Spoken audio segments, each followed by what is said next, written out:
तुंहिंजूं ॻाल्हियूं सॼण पे ॻाईंदसि ओ तुंहिंजूं ॻाल्हियूं सॼण पे ॻाईंदसि इन रंग सरूरी ठाहींदसि ओ तुंहिंजूं ॻाल्हियूं सॼण। मखदूम अमीन फ़हीम।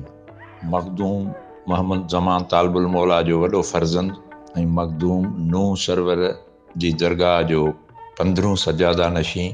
मखदूम मोहम्मद अमीन फ़हीम संदसि जनम 4 अगस्त 1939 ते हाला में थियो।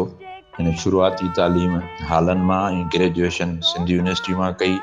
1953 खां शाइरी कयईं।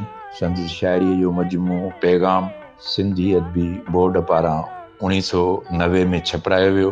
अमीन फ़हीम 1970 खां सियासी सफ़र जी शुरूआत कई। PP जी टिकट ते क़ौमी असेंबली जो मेंबर चूंडियो। कुझु वक़्तु गवर्नर सिंध जो सलाहकार रहियो। बाद में मरकज़ में वज़ीर मुमलकत जे उहिदे ते फ़ाइज़ थियो। 1977 में सिंध असेंबली जो मेंबर चूंडियो वियो ऐं ग़ुलाम मुस्तफ़ा जतोई जी काबीना में रेवेन्यू जो वज़ीर रहियो। 1988 में बेनज़ीर जी काबीना में मवासलात जो वज़ीर थियो।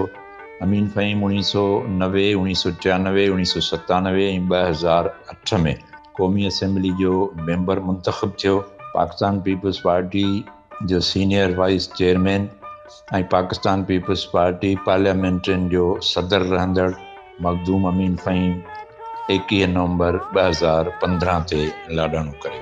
मुंहिंजो तूं ई सॼण तोखे ॿियूं बि घणियूं न थिया वणा पर तूं त वणियो छाजा हार सिंगार छाते लफणियो छाजा हार सिंगार छाते लफणियो भला ज़ोर